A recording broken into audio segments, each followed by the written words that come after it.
שלום חברים, נמסקר, אני ממש מתרגש היום. אני ממש שמח היום, כי אני היום במפעל מים מינרליים אוטומטי לחלוטין, שהוא אחד הלקוחות המאושרים ביותר שלנו. זהו VNS Aqua, ושם המותג הוא LifeIn. כאן הם התקינו מפעל אוטומטי לחלוטין של 50 פעימות לדקה. אני אראה לכם בשידור חי, איך מתארים את המים, איך מכינים את הבקבוק, איך אורזים את הבקבוק, איך מסמנים את הבקבוק ואיך מכינים אותו בקרטון ואיך שולחים אותו. אתה תהיה נרגש ברגע שאתה מסתכל על טכנולוגיית הצמח אוטומטי לחלוטין. מפעל אוטומטי לחלוטין דורש תכנון וביצוע קפדניים. כל המפעל הזה תוכנן על ידי המהנדס שלנו ובוצע על ידי הטכנולוג המומחה שלנו. זו הכניסה למפעל.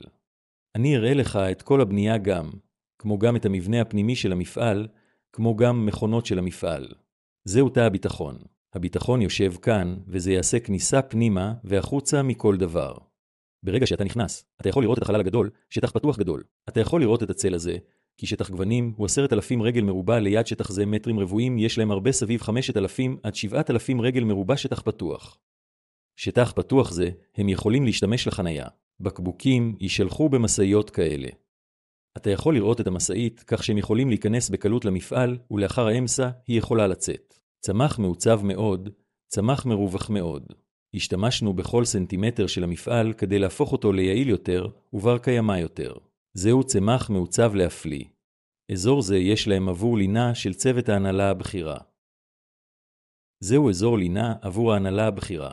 אתה יכול לראות שזה פינת ישיבה. יש להם גם מטבח ויש להם גם חדר שינה. הם נשארים כאן, הם מבשלים כאן אוכל ויש להם גם פינת אוכל פתוחה. זוהי פינת אוכל פתוחה. ההנהלה הבכירה, כמו גם עובדי המפעל, יכולים לאכול כאן ארוחות צהריים וערב, והם יכולים להישאר כאן.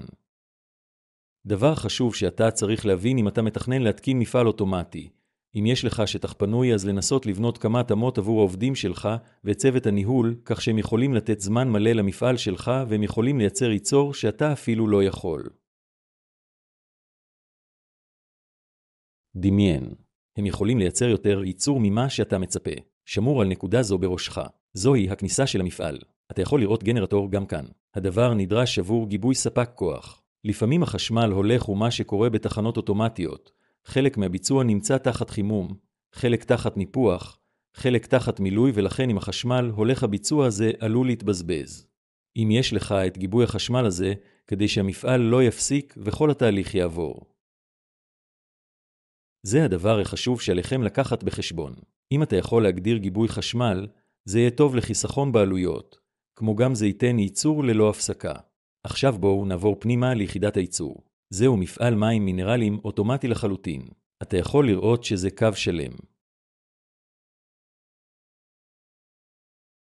עכשיו אני אסביר כל מכונה בפירוט אחד. נתחיל ממקור המים הגולמיים. נסתכל על מקור המים. איך עושים את זה? פונדק ארוז משתייה. בדרך כלל 3 סוגים של מקורות מים מראה ניתן להשתמש. האחד הוא מבאר נסע, מנהר או ממכליות. במפעל זה הם השתמשו במי באר. באר בור נמצאת הרחק מאחורי הצד הזה. יש להם שם מיכל אחסון של 100,000 ליטר. משם זה בא לכאן. הם התקינו 2 מיכל אחסון מים גולמיים. 10,000 ליטר כל אחד, אז המיכל הזה עשוי מחומר HDPE. הדבר החשוב הוא, או שזה צריך להיות מוסמך איכות או תעודת כיתה מזון נדרש כי אתה מאבד מים. כל מה שבא במגע צריך להיות בדרגת מזון. קחו את הדבר הזה בחשבון. מכאן, המים ילכו למפעל מכון וולקני. עכשיו נראה את מפעל מכון וולקני, מפעל אוסמוזה הפוכה. אתה יכול לראות חדר צמחים ארוכן. כל השטח מיועד למפעל ארו. יש חדר נפרד למפעל ארו, נניח בפנים. זה שנים 10,000 ליטר לשעה. ארו צמח זה אומר שהוא יכול לתאר את המים שנים 10,000 ליטר לשעה, אז זה מפעל גדול מאוד קיבולת ענקית. ראינו שם את מיכל אגירת המים הגבלמים. משם יוזרמו המים באמצעות משאבה זו. זוהי משאבת מים גולמיים. מהמשאבה זה ילך לטנק הראשון. זהו מסנן חול, או שהוא יכול להיקרא כמסנן מולטימדיה. במיכל זה יהיו 5 שכבות של מסנני המולטימדיה. הוא יסנן את הזיהומים המרחפים הנמצאים במים. זה יכול לסנן עד 50 זיהומים בגודל מיקרון, וכאן שסתומים מולטיפורט יש את שתי המערכת. מכאן המים יעברו למערכת השנייה. זה נקרא מסנן פחמן פעיל. במערכת זו קיימים פחמנים פעילים. פחמנים פעילים מתארים את המים לזיהומים אורגניים כמו צבע רע, ריח רע, טעם רע, כימיקלים. זה מסיר את זיהומים אורגניים. מכאן עוברים המים דרך מסנן המחסנית של מיקרון. במערכת זו 5 מסנן מחסנית בגודל מיקרון משמשים. זה יסיר זיהומים עד 5 מיקרון. בדרך כלל אנשים נותנים מסנן מיקרו קטן בגודל קטן. אנחנו משתמשים בגודל ג'מבו. אתה יכול לראות את מסנן גודל הג'מבו. זה יכול לתאר טוב יותר את המים בהשוואה למסנן מחסנית קטן. מכאן יש מערכת מינון. מערכת זו נקראת מערכת מינון אנטי-סקלנטית. זה יהיה מינון נוזל אנטי-סקלנט לתוך הממברנה. מה זה יעשה? בדרך כלל למים יש קשיות ו-TDF. כך שתיווצר שכבה על הממברנה העיקרה. הממברנה יקרה מאוד ולכן עלינו להגן על הממברנה. שכבה לא תיווצר בגלל מינון של נוזל אנטי-סקלנטי. זה ימנע את השכבה הזו על הממברנה וזה יגדיל את חיי הממברנה. מכאן תהיה משאבה בלחץ גבוה, אתה יכול לראות. זוהי משאבה בלחץ גבוה. זה ייצור לחץ גבוה במים סביב 15 קג לסנטימטר מרובע. בלחץ כה גבוה הוא עובר דרך הממברנה. אתה יכול לראות. זה נקרא בית קרום, בתוך יש ממברנות. הוא יעביר את המים בלחץ גבוה דרך הממברנה. כל הטומאה המומסת תוסר מכאן. לכן זה נקרא מערכת טיהור אוסמוזה הפוכה. קרום זה מסיר. 0.0001 מיקרון זיהומים. משמעות הדבר היא שכמעט כל הזיהומים מוסרים ממערכת זו, והקרום קריטי מאוד במערכת זו. חברת דרמן-אנדן משתמשת בממברנה טכנולוגית גבוהה של חברות אמריקאיות וגרמניות כדי שתוכל לתאר טוב יותר את המים. יכולה לתת טעם טוב, כמו גם זה ישפר את חיי המערכת כולה. ברגע שהמים עוברים דרך הממברנה, הם מגיעים למערכת מינון זו. זוהי מערכת מינון מינרלים. אנו יכולים להוסיף מגנזיום סולפט, כיתה מזון אשלגן ביקרבונט. במערכת כולה יש סיכוי שמינרלים מוסרים. אנו יכולים לחדש אותו באמצעות טכנולוגיית מינרלים נוספים. אנו נותנים טכנולוגיה גבוהה, מינרלים ברמה גבוהה במערכת זו. זה לחדש את המינרלים במים, ולכן רמת המינרלים עולה במים. איכות, טעם, ארומה של המים עולה. מהמים האלה מגיעים למיכל האחסון מנירוסטה. זהו מיכל אחסון מים סופי העשוי נירוסטה. מכאן המים עוברים שוב דרך מערכת פוסט מיקרו. לפעמים כמה חלקיקים אם קורה במיכל, זה יכול להיות מוסר דרך מערכת מיקרון. הוא מסיר חלקיקים סופיים. מכאן זה עובר למערכת אולטרה סגול. זהו אור UV. בפנים יש 4 נורות UV. ומים עוברים להקיף דרך אורות UV, אז קרני UV נכנס לתוך המים, וזה יהרוג את כל החיידקים. סוג ראשון של חיטוי יקרה כאן. מכאן המים עוברים למיכל אגירת המים הסופי, וכאן יעשה הטיפול הסופי. זה אוזון, זו מכונת אוזון וזו מאיץ חמצן, טכנולוגיית יצרנית חמצן. מה זה יעשה? טכנולוגיית ייצור חמצן זו מייצרת את החמצן, חמצן טהור, והוא מסופק למכונת האוזון. כעת אוזון ממיר חמצן לאוזון. גז האוזון הזה ילך למיכל האחסון, הוא יגיע לכאן. במיכל האחסון גז האוזון מומס, והוא יבצע חיטוי סופי. זה יסיר כל סוג של טומאה חיידקית. עכשיו מה שקורה, גז אוזון הוא גז מאוד לא יציב. הוא מומר מיד לחמצן. לפעמים מים למעלה עשויים לקבל אוזונטד. בתחתית זה לא יכול לקבל אוזונטד כראוי. חברת דרמן-אנדן נתנה פתרון לכך. נתנו למערכת זרימת אוזון. מערכת זרימת אוזון זו לוקחת את המים מבפנים ושוב זורקת מלמעלה.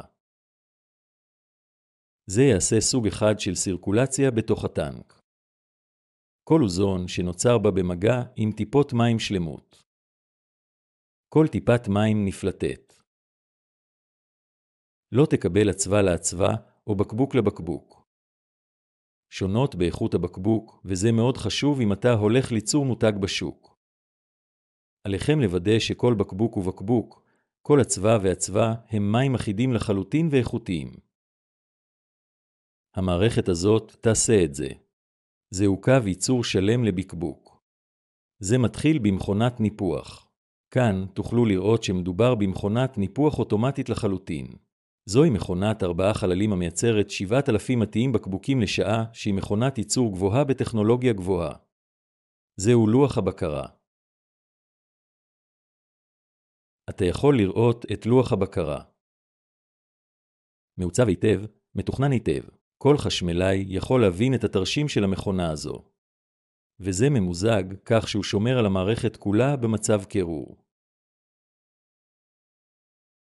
הסיכויים לכישלון נדירים מאוד. זה לא ייכשל בכל עת. זה פריפורם הפרקן, אנחנו יכולים לטעון את השקית של פריפורם ככה. אתה יכול לומר. פשוט לפרוק את התיק מראש יעבור באופן אוטומטי.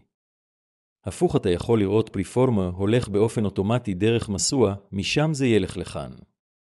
פריפורם יגיע לכאן והוא יישר קו באופן אוטומטי. אתה יכול לראות 2 קווים יש. באופן אחיד זה ילך. זה מטעין פריפורם זה, יעמיס את פריפורם על המסוע. לאחר הטעינה הוא ילך למנהרת החימום. 2 מנהרות חימום נמצאות שם. בחימום תנורי אינפרה אדום יש. זה יחמם את הצורה וזה יעשה אותו רך. זה יכול להיות בלון בקלות רבה. אתה יכול לראות כאן פריפורם נכנסים לתוך מנהרת חימום. לאחר חימום זה להיכנס לתוך התבנית. אוויר בלחץ גבוה יגיע מלמטה והבקבוק יתפוצץ. מערכת נעילת השכר ניתנת, וכל המכונה הזו פועלת לחלוטין על סירובו מדויק. הדיוק והתזמון מדויקים מאוד, ולא תהיה שום תקלה. אתה יכול לראות שרו שם. זהו מיכל התאוששות אוויר. הוא משחזר את האוויר העודף, שוב עושה בו שימוש חוזר, וזה חוסך את החשמל. אתה יכול לראות את מות המתיחה. אלה גם מונעים על ידי סירובו, ודיוק הוא ללא תחרות. זה גם מונע סרבו. מכונה זו כוללת מערכת שימון אוטומטית. זה אוטומטית משמן את החלק החשוב. אז אין צורך בשימון ידני, וזה ימנע את התמוטטות המכונה. אתה יכול לראות כאן. כל אלה הם קו סיכה. אתה יכול לראות את כל קו השימון הזה. הוא משמן באופן אוטומטי חלקנה. לאחר חימום הוא נכנס לתבנית והבקבוק מפוצץ. אתה יכול לראות כאן. הבקבוק מנופח אוטומטית לחלוטין והוא מועבר. לפורק בקבוקים. אתה יכול לראות באופן אוטומטי בקבוק מועבר על המסוע. הפעלה אוטומטית לחלוטין, אין צורך בכוח אדם. זהו מסוע האוויר. דרך מסוע האוויר ישירות הולך למכונת המילוי, אין צורך בכוח אדם. ונתנו וי מסוע גם. זהו מסוע וי, לפעמים, אם מישהו רוצה להיכנס לבקבוק באופן ידני, אנחנו יכולים לעשות זאת ידנית גם כאן. מסוע וי זה ניתן, הוא יעבור דרך מכונת המילוי. לאחר ניפוח הבקבוק נכנס לקו המילוי. חדר זה מוקדש בנפרד למכונת מילוי. מכונה זו נקראת מכונת שטיפה, מילוי ומכסה אוטומטית. אוטומטי לחלוטין. מכונה זו יש קיבולת של 1.50 בקבוקים לדקה, זה אומר שזה יכול לייצר סביב 8,000 בקבוק בשעה, אז מכונה קיבולת גבוהה כזו שם. הבקבוק מגיע ממכונת ניפוח אוטומטית לחלוטין, והוא נכנס למכונת השטיפה והמילוי האוטומטית. זהו לוח הבקרה כולו. קל מאוד לתפעול PLC מבוסס מערכת שם. ברגע שאתה טוען את התוכנית זה יתחיל באופן אוטומטי, מערכת שימון אוטומטי הוא שם. מערכת זו משמנת באופן אוטומטי חלקים נעים שלמים של המכונה. אין צורך בשימון ידני במערכת זו. זה חוסך את הזמן, כמו גם להגדיל את חיי המכונה. המים יעברו תחילה לחלק השטיפה. זוהי מכונת שטיפה אוטומטית. הבקבוק יתהפך ומים יגיעו מבפנים. בפנים זה יהיה שטף לחלוטין. לאחר שטיפה, זה ילך למכונת המילוי. זה מיכל מילוי. מיכל מילוי בגודל גדול יותר ניתן במכונה זו, כך שיכולה לייצר ייצור שלם. בקבוקים יורדים מתחת לשסתומי המילוי. אתה יכול לראות את שסתומי המילוי, ולאחר מילוי זה ילך לקטע מכסה. אתה יכול לראות את סעיף המכסה. הפקק מגיע באופן אוטומטי מאופר הפקק, וכל פקק בנפרד מונח על הבקבוק, ולאחר הנחת הפקק יש ראש מכסה. הוא ידק את הפקק כך שידק את הבקבוק בצורה אופטימלית כדי שלא תהיה דליפה.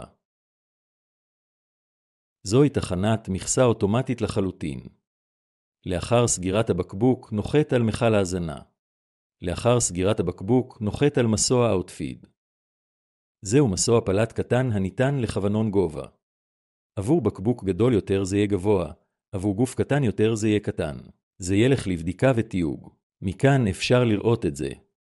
לאחר מילוי בקבוק נוחת על מסוע פלט, וזה מסך בדיקה. אדם יכול לבדוק את הבקבוק אם יש חלקיק כלשהו. הוא יכול להסיר את הבקבוק. משם זה עובר לקידוד אצווה. זוהי מכונת קידוד אצווה לייזר. היופי במכונה הזו הוא שהיא לא דורשת דיו. בלייזר, הוא ידפיס את מספר האצווה, המחיר ותאריך הייצור על הבקבוק. לאחר התקנת התקן זה, לא יהיה שום חלק מתקלה כמו דיו. זוהי מכונה חסכונית מאוד, וזה גם נותן מערכת הדפסת אצווה יפה. ניתן לראות אצווה מודפסת בלייזר. זוהי מערכת הדפסת לייזר שאינה מבוססת דיו. לאחר קידוד אצווה, הוא נוחת על מסוע זיגזג. נתנו מסוע זיגזג של 30 מטר. היתרון של קונביור זיגזג זה הוא שבחלל נמוך. הוא יכול להכיל נפח גבוה מאוד של הבקבוקים. נפח גבוה של הבקבוקים מאוחסנים כאן, כך מכונת מילוי יכול לפעול ברציפות, כמו גם מכונת תיוג בופ יכול לפעול ברציפות. זהו החלק הקריטי של המכונה. ממסוע זיגזג הוא נכנס למכונת התיוג. זה אוטומטי לחלוטין. בקבוק מכונת תיוג בופ הולך לכאן. אלה לחמניות בופ.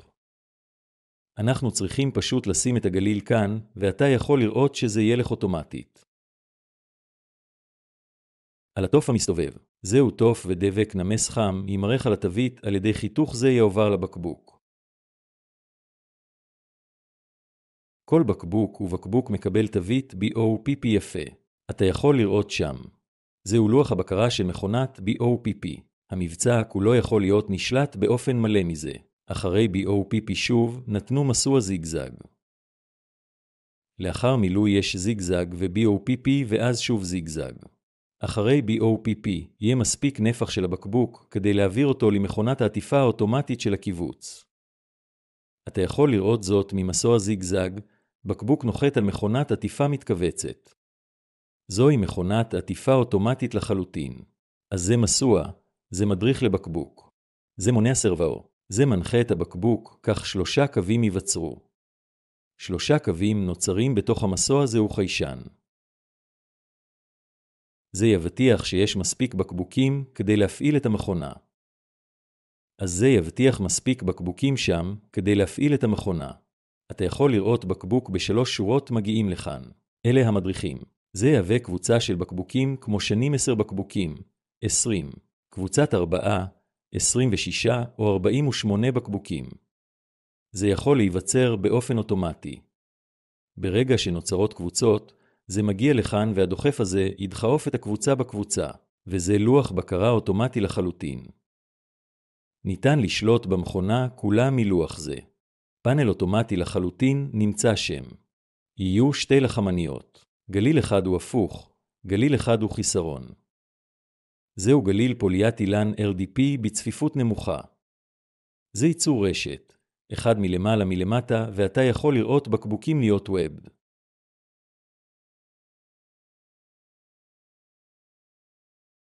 ברגע שהוא מרושת, הלהב הזה יחתוך אותו ויהיה תנור חימום שיאטום אותו. מכאן היווצרות רשת מתמשכת תהיה שם. וברגע שהוא מרושת, הוא יעבור דרך מנהרת הקיבוץ. חלק זה הוא חלק אותם אינטרנט, וזה חלק מנהרה לקובץ. מנהרת שרינק כל כך גדולה נמצאת שם. זו מנהרת קיבוץ גדולה מאוד. בפנים יהיה תנור, ונתנו את המפוח הזה. מפוח זה יבטיח את זרימת האוויר. לפיכך תהיה טמפרטורת חימום אחידה. בשל טמפרטורת חימום אחידה, הקריקטורה של הבקבוק תהיה חזקה מאוד ואחידה בכל הצדדים. אחרי החימום אפשר לראות שהחבילה מגיעה ככה. הגליל מתכווץ לחלוטין וקריקטורה הדוקה לחלוטין נמצאת שם וזה חם. נתנו אחרי מערכת קירור. שני מפוחים נמצאים שם. זה מעיף את האוויר על הקריקטורה וזה יצנן את הקריקטורה. מכאן ניתן להעביר אותו למלאי או לשלוח אותו ישירות למשאית. אתה יכול לראות כאן. משאית גדולה שהיא מעמיסה. משאית זו יכולה לשאת כ-800 קרטונים של הבקבוק. זה יכול ללכת ישירות למחלקת השיגור. ככה כל התהליך שם.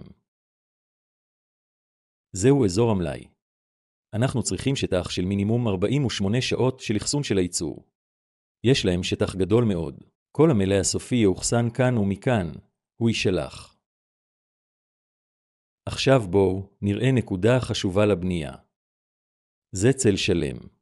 אתה יכול לראות צל פח. זהו גוון פח. אתה יכול לעשות צל פח כזה עד 1.5 מטר. צריך לעשות ריצוף על הקיר בכל המפעל. בכל פעם שיש קיר שם, אתה צריך לעשות ריצוף 1.5 מטר. הריצוף חייב להיות חלק. אתה יכול לעשות ריצוף, או שאתה יכול להשתמש באבן קוטה ברחבי המפעל. אבן נקויה עדיפה. והאזורים החשובים צריכים להיות חדרים נפרדים. אתה יכול לראות אזור נפרד עבור צמח אירו. אזור זה הוא מפעל מכון וולקני.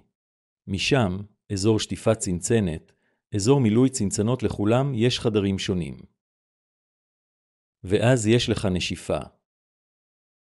ניפוח יכול להיות פתוח, אז המילוי חייב להיות בחדר סגור.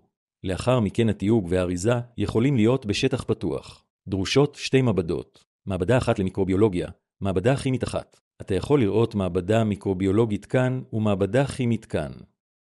בואו ניכנס למעבדה למיקרוביולוגיה. זוהי מעבדה מיקרוביולוגית. כאן אנחנו צריכים לעשות טעימות קבועות של אצוות המים שלנו עבור חיידקים כמו איקולאי, קרפורם, קניון מזרחי, TPC. יש הרבה בדיקות שאנחנו צריכים לבצע כאן, ואחרי בדיקות אנחנו יכולים לדעת אם יש חיידקים או לא. ואם חיידקים נמצאים שם, עלינו לנקוט פעולה מתקנת. אתה צריך פלטפורמה כזו. פלטפורמה זו עשויה אבן גרנית. כיור אחד נדרש. הגובה יכול להיות 1.5 מטר או 1.5 מטר.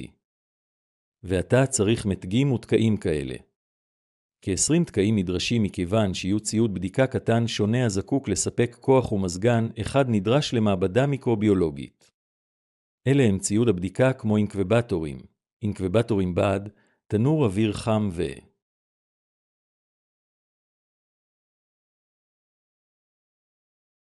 זרימת אוויר למנהרית. אלה נדרשים עבור סוג שונה של בדיקת פרמטרים. צוות המומחים שלנו ידריך אתכם ויכשיר את האדם שלכם כיצד לבצע בדיקות במעבדה מכיוון שזה חלק חשוב וקריטי מאוד לשמירה על רשומות האיכות ורישומים אלה יידרשו לצורך חידוש רישיון המזון שלכם.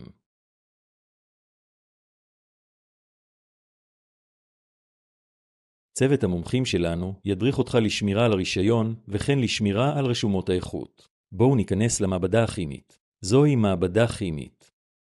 בכך נבדקים כל הפרמטרים הקשורים לכימיקלים של המים כמו pH, TDS, קשיות, צבע, ריח, סולפט, חנקה. ישנם פרמטרים רבים אשר ניתן לבדוק כאן. גם בזה אנחנו צריכים לעשות פלטפורמה של אבן גרנית, 3 או 3.5 רגל, כיור אחד נדרש, זיקוק נדרש ואנחנו מספקים את כל אלה ציוד בדיקה, כימיקלים ריאגנטים. צוות המומחים שלנו יכשיר את האדם שלך איך לעשות את הכימיקל. בדיקת המים וצריך לתחזק את הרישומים בהתאם. אז הרישיון שלך יחודש גם על סמך הרקורד האיכותי שלך. תודה שצפית.